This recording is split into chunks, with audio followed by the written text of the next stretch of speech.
Mari sama-sama kita buka Alkitab kita dari surat Paulus kepada jemaat Efesus pasal 1. Efesus pasal 1 ayat 15 sampai ayat 23.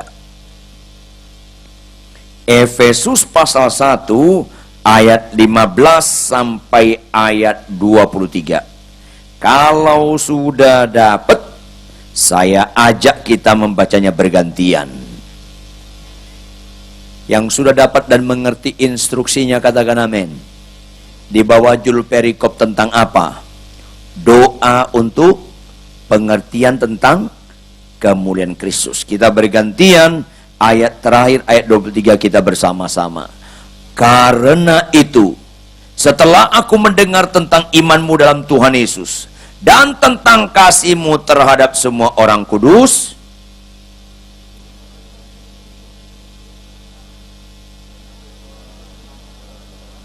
dan meminta kepada Allah Tuhan kita Yesus Kristus, yaitu Bapa yang mulia itu, supaya Ia memberikan kepadamu roh hikmat dan wahyu untuk mengenal Dia dengan benar.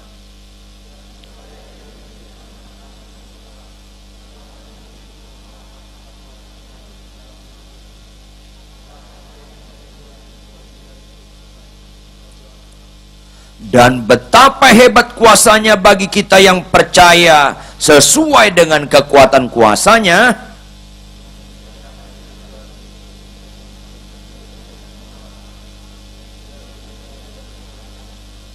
jauh lebih tinggi dari segala pemerintah dan penguasa dan kekuasaan dan kerajaan dan tiap-tiap nama yang dapat disebut.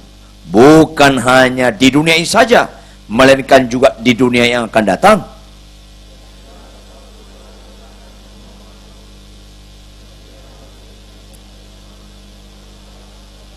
Kita sama-sama jemaat yang adalah tubuhnya, yang katakan amin. Kebenaran firman ini kalau kita mengerti, kalau kita sungguh-sungguh mengerti, betapa indahnya ikut Tuhan Yesus. Jelas kalau kita benar ikut Tuhan Yesus, tidak mungkin kekecewaan menguasai kita. Kalau kita benar ikut Yesus, pasti kita dapat mengucap syukur dalam segala hal. Ini penting sekali Bapak Ibu Saudara sekalian. Konteksnya mulai dari ayat 15. Karena itu. Karena apa? Setelah aku mendengar tentang imanmu dalam Tuhan Yesus dan tentang kasihmu terhadap semua orang kudus. Itu ciri Kristen. Kristen bukan disimpulkan di khotbah. No. Kristen bukan disimpulkan di penyembahan-penyembahan. Kristen bukan disimpulkan di bahasa roh. Bukan. Kristen bukan disimpulkan di mujizat-mujizat kesembuhan. Bukan.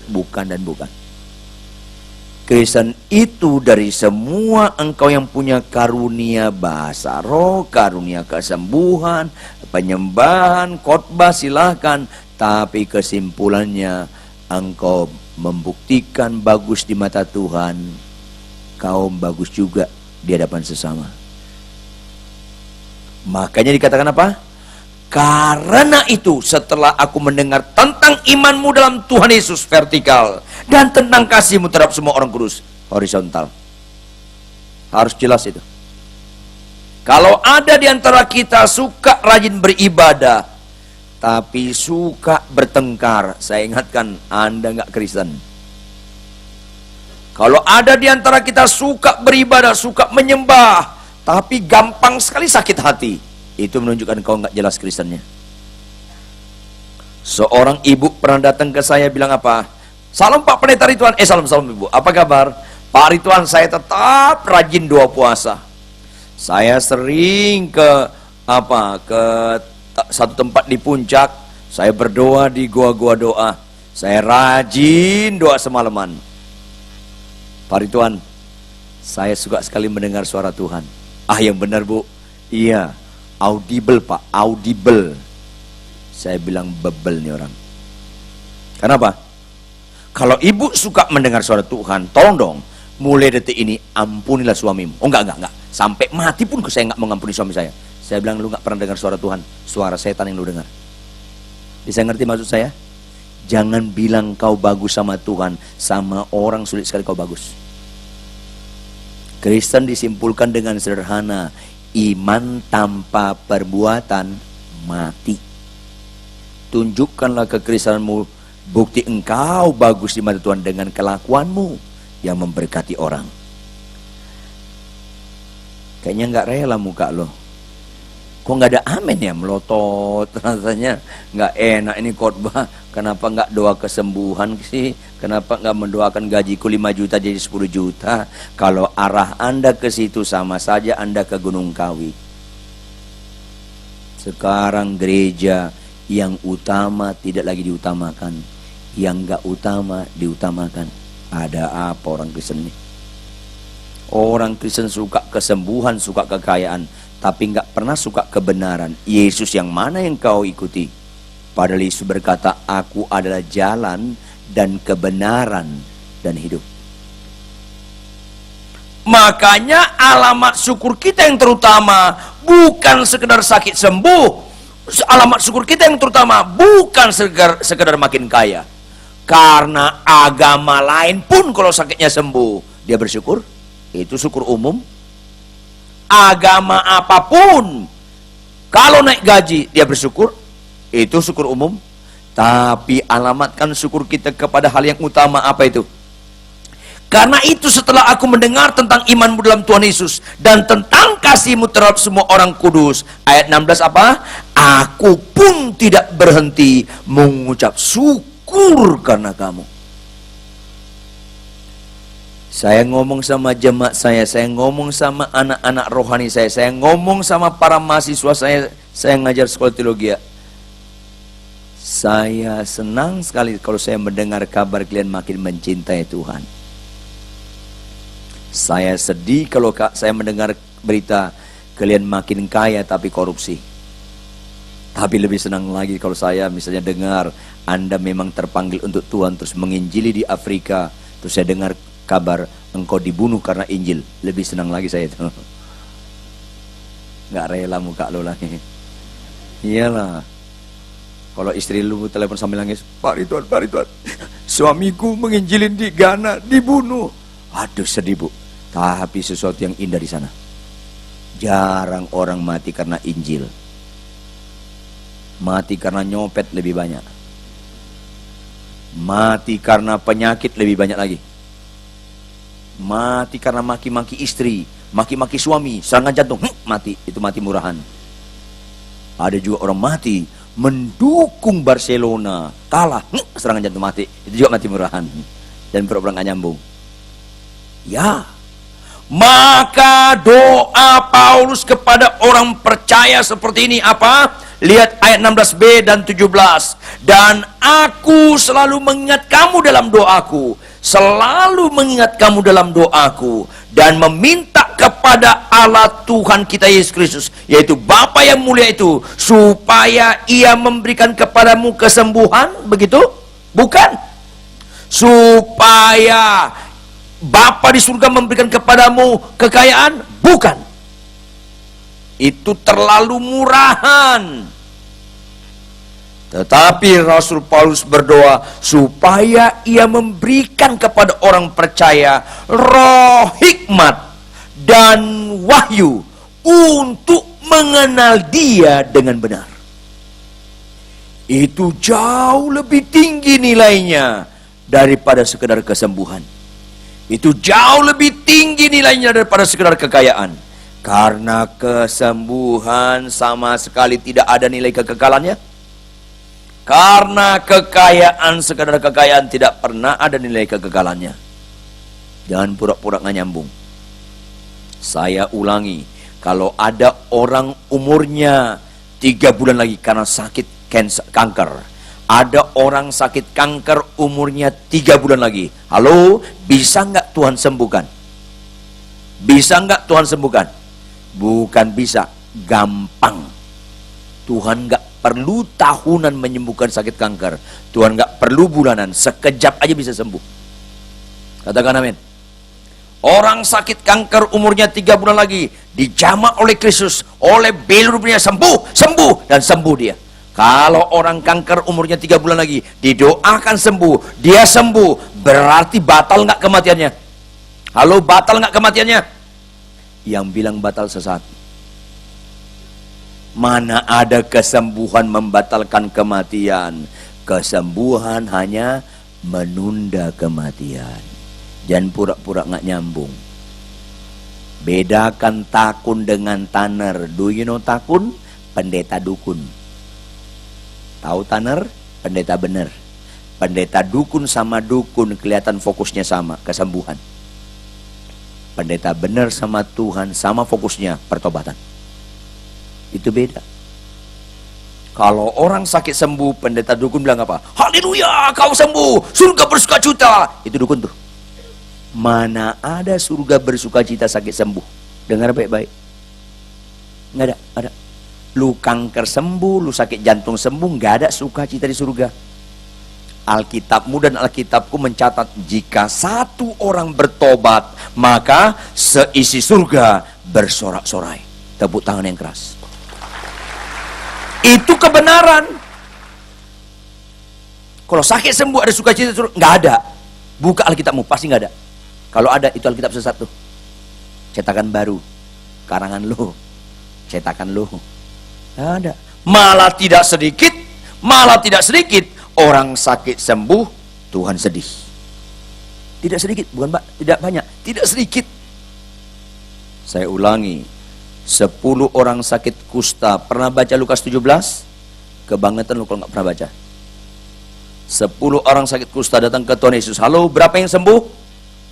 Berapa yang sembuh? Berapa yang menyukakan hati Tuhan? Kenapa 1 orang 10 sembuh kok? Kenapa 1? Karena 1 yang bertobat. Yang 9 sembuh gak? Sukacita gak Tuhan Yesus? Malah sedih Tuhan Yesus melihat yang 9 ini. Tersirat dari pertanyaan retorisnya. Apa itu? Bukankah semuanya telah sembuh? Di manakah yang 9 lagi? Kata di manakah bukan menunjukkan Tuhan gak tahu. Tapi itu pertanyaan retoris yang gak perlu jawaban, karena kita tahu pasti jawabannya. Pasti binasa 1 orang. Yang 9 lagi gak bertobat, mati, pasti masuk neraka.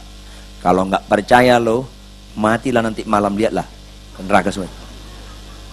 Kalau nggak percaya, matilah nanti malam, lihat. Puji Tuhan kalau bisa bangkit lagi lo. Iya. Mana ada kekekalan di balik kesembuhan? Di balik pertobatan ada kekekalan. Makanya kalau orang sakit sembuh, bukan membatalkan kematian, menunda. Makanya pendeta benar kalau orang sakit sembuh. Salam Pak Pendeta, salam. Saya sudah sembuh. Yang benar. Benar Pak Pendeta. Udah periksa ke Darmais. Sudah Pak Pendeta. Puji Tuhan. Tapi jangan lupa ya, kau bisa mati lagi. Hah? Kaget dia lagi. Kasih tahu, itu pendeta fair. Kau bisa mati lagi. Loh, kok gitu? Bukan kok gitu, memang gitu. Kasih tahu dia. Katakan amin. Tepuk tangan. Jadi gimana Pak Pendeta? Jangan berbuat dosa lagi, supaya jangan terjadi yang lebih buruk kepada engkau. Karena fokus pendeta yang benar kepada pertobatan pada jiwanya. Malah ada orang sakit kanker prostat, umurnya 6 bulan lagi disembuhkan, lebih pendek justru umurnya. Ada bapak-bapak sombongnya auzubillah bin jalik, ganteng, tinggi besar kayak saya, kata orang buta. Lu jangan ngejek gitu dong, ketawa. Orang jujur lu masih ngejek. Suka nonjokin istri.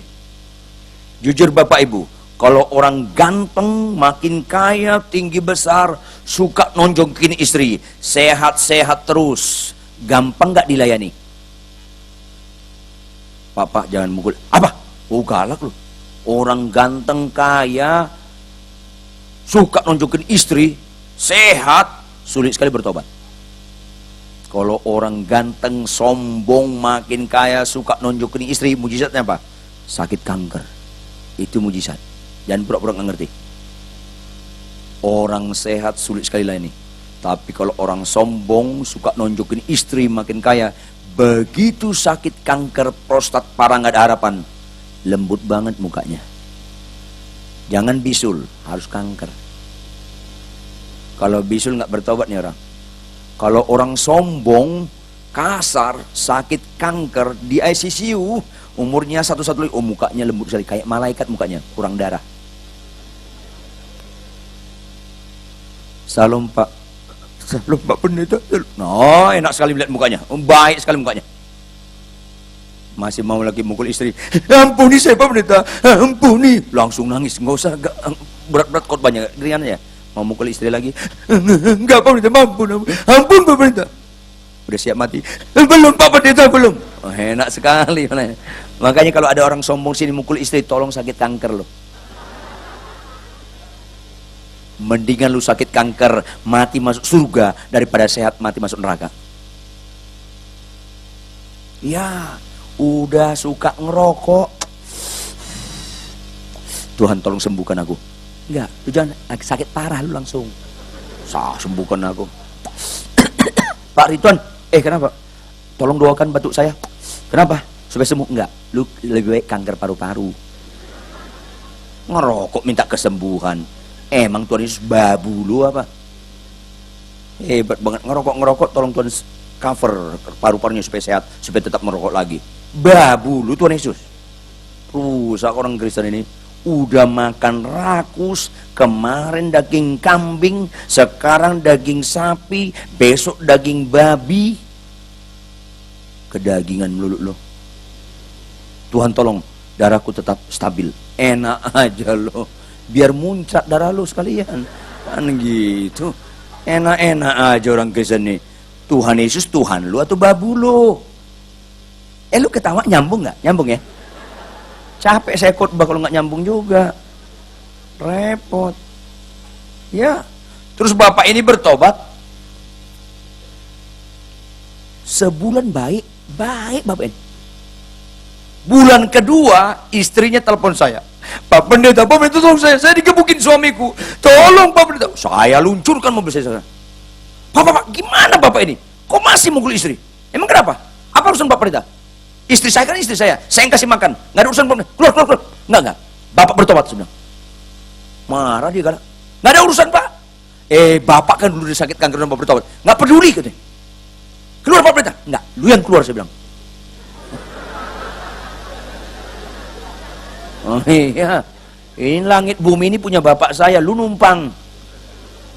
Langit dan bumi ini punya Tuhan, jangan pura-pura nggak ngerti lo. Keluar, lu yang keluar saya bilang. Dia ambil kunci mobil, dia ke garasinya, dia nyalain mobilnya, dia gas. Marah dia keluar. Beberapa jam kemudian kami dengar dia tabrakan mati. Kalau dia nggak sembuh, umurnya 6 bulan. Sembuh cuma 2 bulan tuh. Mendingan nggak sembuh loh. Saya sedih lihat orang Kristen suka kesembuhan. Apa hebatnya sembuh?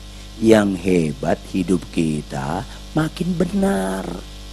Hidup kita seperti Kristus hidup.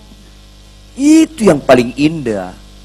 Makanya dia tidak berhenti mengucap syukur akan kebenaran itu. Dan dia selalu mengingat dalam doa kepada orang Efesus, supaya orang Efesus ini diberikan oleh Allah roh hikmat dan wahyu untuk mengenal dia dengan benar. Tanpa pengenalan akan Tuhan secara benar, gak pernah kita mengikuti dia dengan benar. Makanya mayoritas orang di gereja, tidak sedikit para pelayan Tuhan, tetap gak mengenal dia dengan benar. Makanya banyak orang gereja, orang Kristen, udah sekian lama ikut Tuhan Yesus, tapi sampai detik ini tetap nggak ada gairah untuk bangun pagi untuk baca Alkitab. Ada apa Kristen ini sekarang? Yang malas baca Alkitab, lihat saya. Nah gitu dong. Bertobat loh. Iyalah, jangan bilang kau kenal Tuhan, kau malas baca Alkitab. Makanya nggak heran ada orang Kristen ke gereja, tepuk tangannya bagus, ngangkat tangannya bagus, nyanyi terharu-terharu, tapi sehari-harinya tetap mengharukan. Iya, tetap pemarah, tetap ganas, tetap pembohong, tetap berzina, tetap onani, masturbasi, yang homoseks tetap homoseks, yang lesbian tetap lesbian, yang suka nonton film porno tetap suka. Ada apa orang Kristen ini? Janganlah dekati Tuhan dengan mempertahankan kehidupan cara yang lama. Nggak kenal Tuhan Yesus loh kalau begitu. Catat baik-baik. Yang paling penting setelah kita ditebus dari jalan yang salah, yang paling penting setelah kita ditebus dari jalan yang sesat, jangan tetap ikuti jalan yang sesat itu. Setelah ditebus, bagaimana kita hidup dalam kebenaran, dalam kebenaran, dalam kebenaran. Makanya Tuhan tidak pernah menyuruh orang Kristen mengejar kesembuhan. Tuhan tidak pernah menyuruh orang Kristen mengejar kekayaan. Tuhan menyuruh orang Kristen cari dahulu kerajaan Allah dan kebenarannya, maka semuanya ditambahkan kepadamu. Jangan terbalik, cari dahulu semua ditambahkan, baru kerajaan Allah dan kebenaran. Gak pernah, itu pekerjaan setan kalau Anda lakukan itu. Ini penting Bapak Ibu, supaya jemaat GB Nafiri tidak lagi jemaat yang malas baca Alkitab. Jemaat GBI Nafiri jangan lagi Kristen yang mental duniawi. Jemaat GBI Nafiri adalah Kristen yang suka baca Alkitab dan suka melakukannya, dan terjadi perubahan tingkah laku terus menerus. Pasti orang sekitar kita makin bahagia karena dia dapatkan kita makin berubah kepada yang benar. Katakan amin. Tepuk tangan. Ya.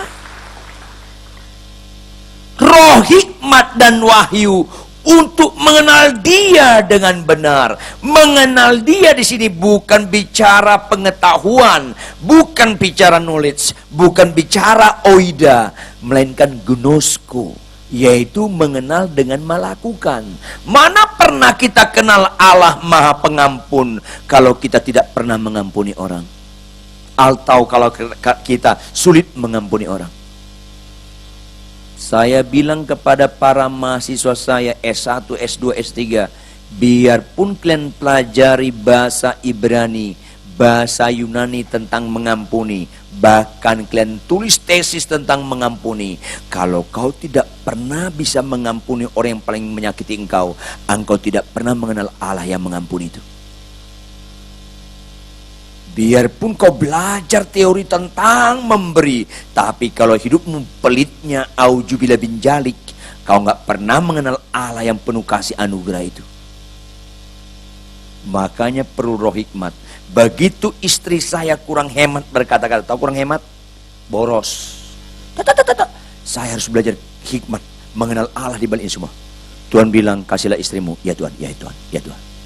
Cerewetnya istri saya, kelemahan sifat istri saya, tidak punya kemampuan menghancurkan kasih saya kepada dia. Malam sunyi senyap, nggak ada amin loh, melotot aja. Mana pernah orang Kristen yang benar cerai? Tidak mungkin, tidak mungkin. Karena kejelekan sifat pasangan kita tidak punya kekuatan menghancurkan kasih kita kepada dia. Catat baik-baik.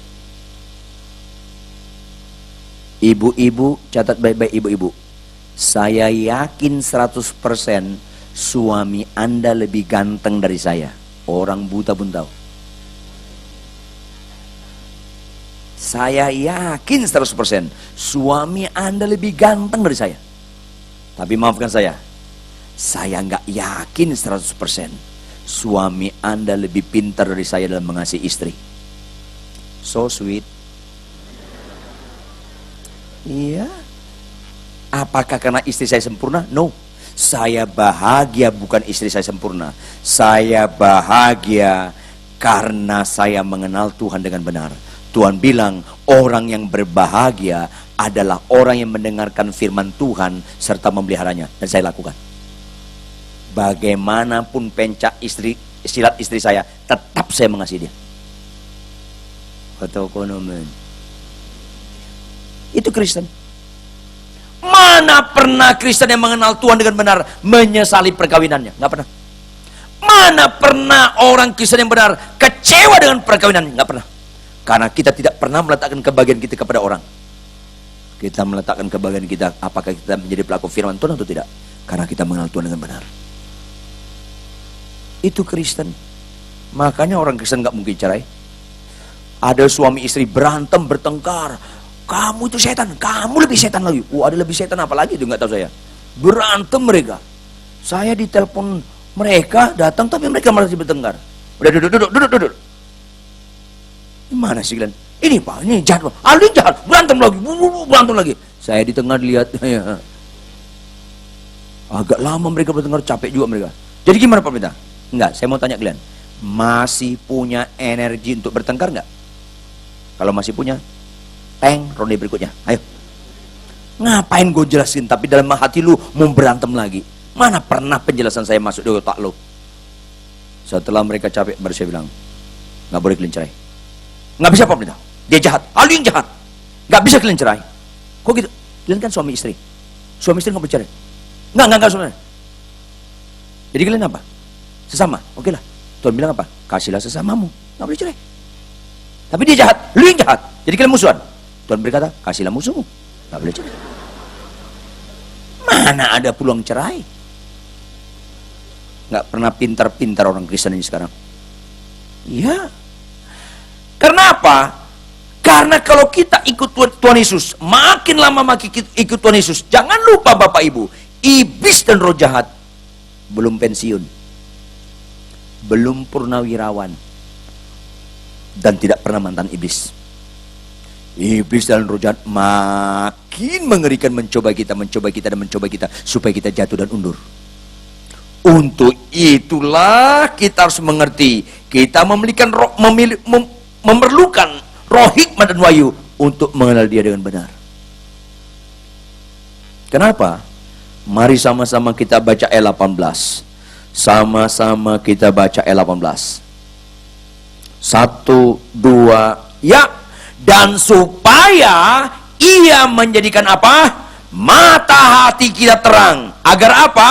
Agar kita mengerti pengharapan apakah yang terkandung dalam panggilannya. Betapa kayanya kemuliaan bagian yang ditentukannya bagi orang-orang kudus.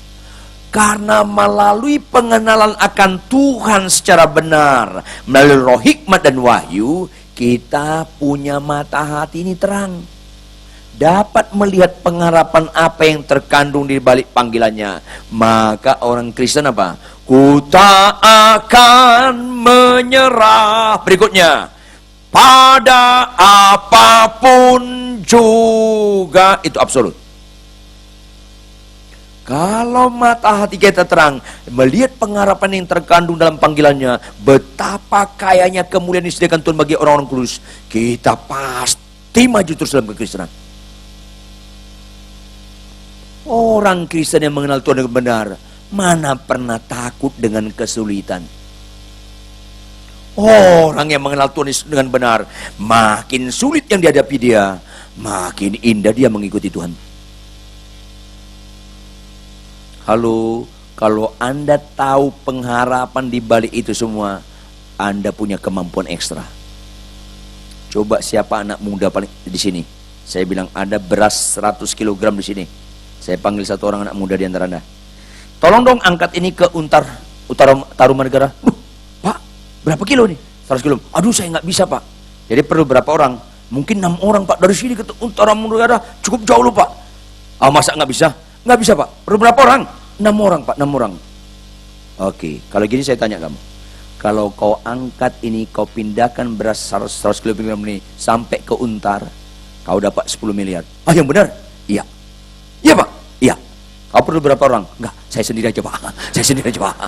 Nanti dibagi 4 lagi, dibagi 6 lagi, kurang lagi 10 miliar. Langsung dia otomatis bisa, karena ada pengharapan yang terkandung di balik perintah itu. Bisa ngerti nggak? Orang nggak mungkin nggak bisa bangun pagi baca Alkitab. Orang nggak mungkin nggak bisa mengampuni. Orang nggak mungkin nggak bisa setia kepada istrinya, kepada suaminya. kalau dia mengerti pengharapan apa yang terkandung di balik panggilan Tuhan Yesus. Kenapa orang kecewa dengan pasangannya? Karena engkau selama ini nggak pernah kenal Allah, sehingga kau nggak tahu ada pengharapan apa di balik dipanggil Tuhan jadi orang percaya. Saya ulangi, Anda pernah dengar nama Chris John? Pernah dengar nama Chris John? Pernah? Penyanyi apa? Oh, tahu. Petinju. Dia juara dunia WBA kelas bantam. Beberapa waktu yang lalu dia menang di Singapura. Coba Anda perhatikan, pelatihnya bilang, Chris John, 5 bulan lagi kau akan tanding. Oh ya? Dengan siapa? Pilih salah satu. Apa itu? Juara dunia WBC dari Meksiko. Badan tinjunya itu banyak, tapi yang 3 yang utama. WBA, Chris John itu WBA, IBF, dan WBC. Juara dunia WBC dari Meksiko, pukulannya keras, raja KO. Oke, satu lagi apa? Juara dunia IBF? Enggak. Siapa pelatih? Juara RT dari Pesing. Mana dia pilih? Dia pilih juara dunia WBC. Loh, kenapa juara dunia WBC lo pilih? Pukulannya keras, bisa rahang lu patah, bisa KO lu, hidung lu bisa berdarah. Nah, tetap dunia WBC. Chris John, kenapa nggak lu pilih juara RT dari Pesing? Pukulannya pelan. Nggak mau. Gini aja Chris John, lu tanding, lu 12 ronde, lu diam aja. Biar lu digebukin sama juara RT, nanti dia KO sendiri. Nggak mau. Kenapa lu nggak mau? Aduh pelatih, gimana sih lo? Kalau gua tinju lawan juara RT, mana ada sponsor? Gua jadi pelawak apa? Mana ada siaran televisi menyiarkan langsung? Bisa ngerti maksudnya? Kalau lawan juara dunia WBC, ada pengharapan yang beda di balik sakit itu. Kalau lawan juara dunia WBC, dia dapat 5 juta dolar. Kalau lawan juara RT dari Pesing, dapat kaos oblong dia. Nyambung gak sih lo?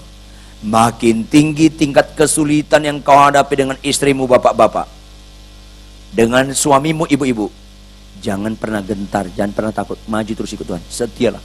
Karena ada pengharapan yang begitu mulia di balik panggilan kita menjadi berkat bagi orang lain. Tepuk tangan yang keras. Itu Kristen. Kristen itu mana pernah merasa takut untuk mengampuni orang.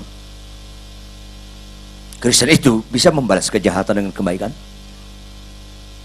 Karena pengharapan yang terkandung di balik panggilannya itu jauh lebih mulia daripada apa yang kita alami, sakit-sakit sekarang, penderitaan sekarang, gak ada artinya. Gak ada artinya.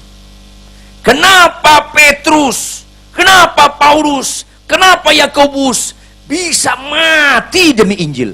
Karena dia melihat pengharapan yang dia terkandung di balik panggilannya itu luar biasa, gak ada apa-apanya dengan pengorbanan mereka. Gak ada apa-apanya.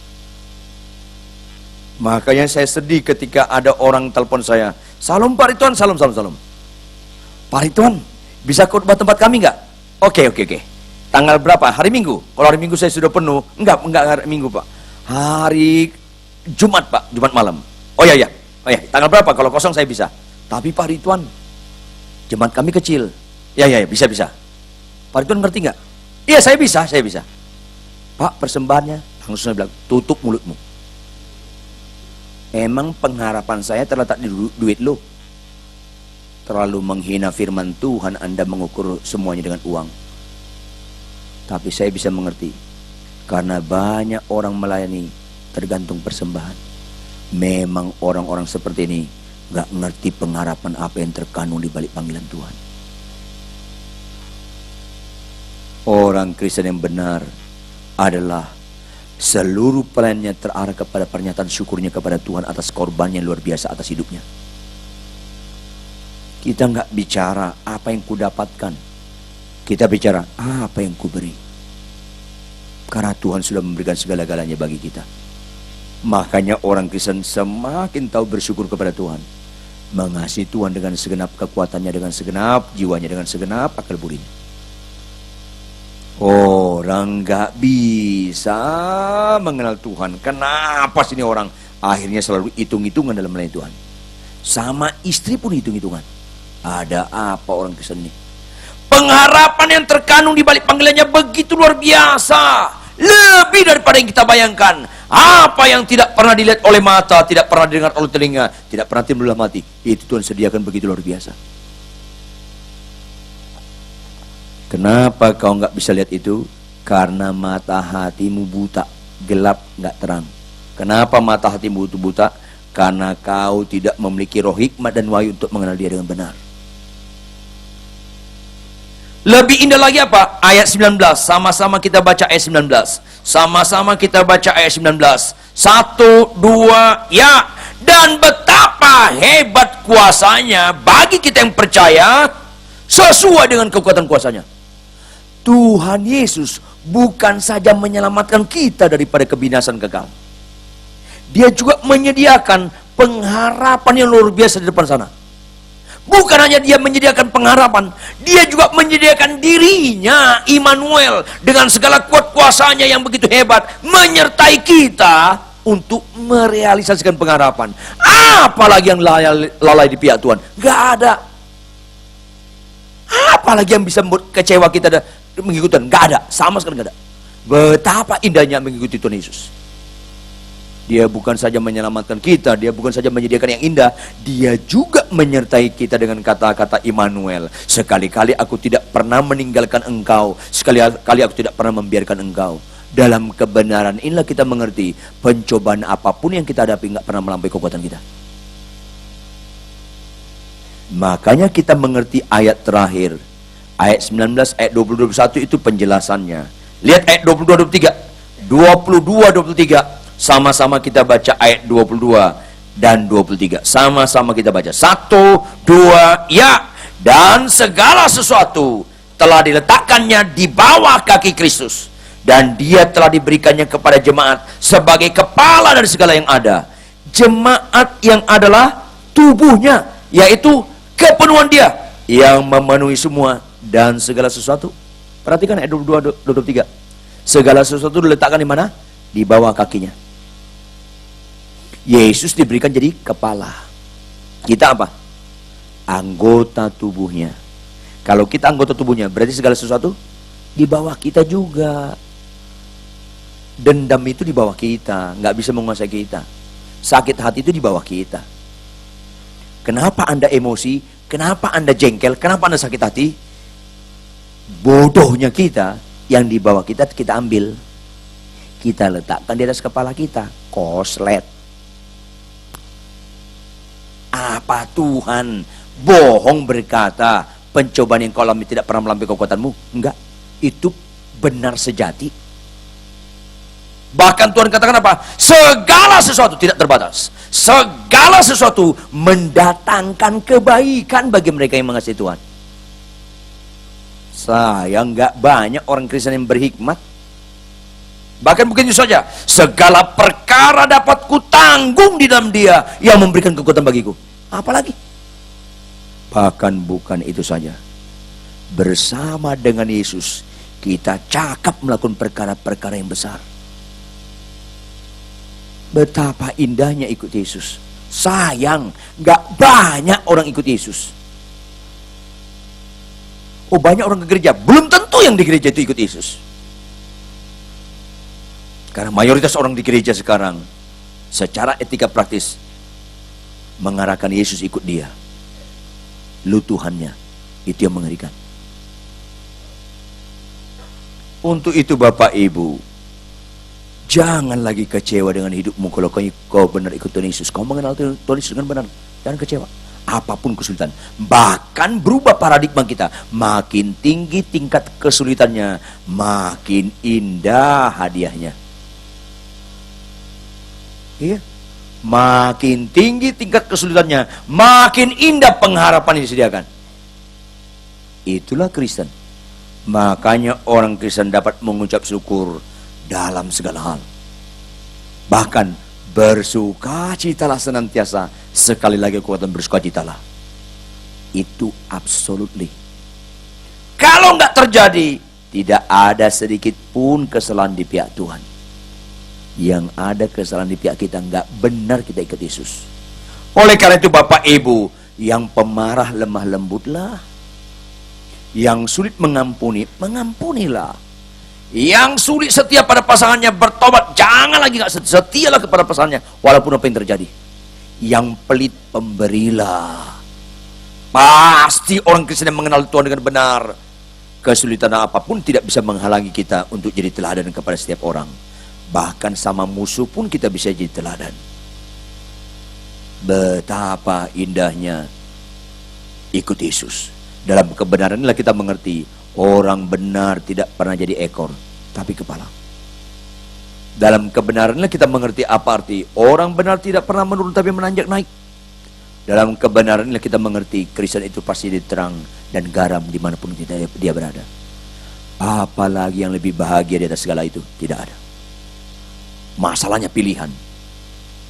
Bukan soal bisa atau tidak bisa, soal mau atau tidak mau. Bangkit berdiri, tepuk tangan yang keras buat Tuhan.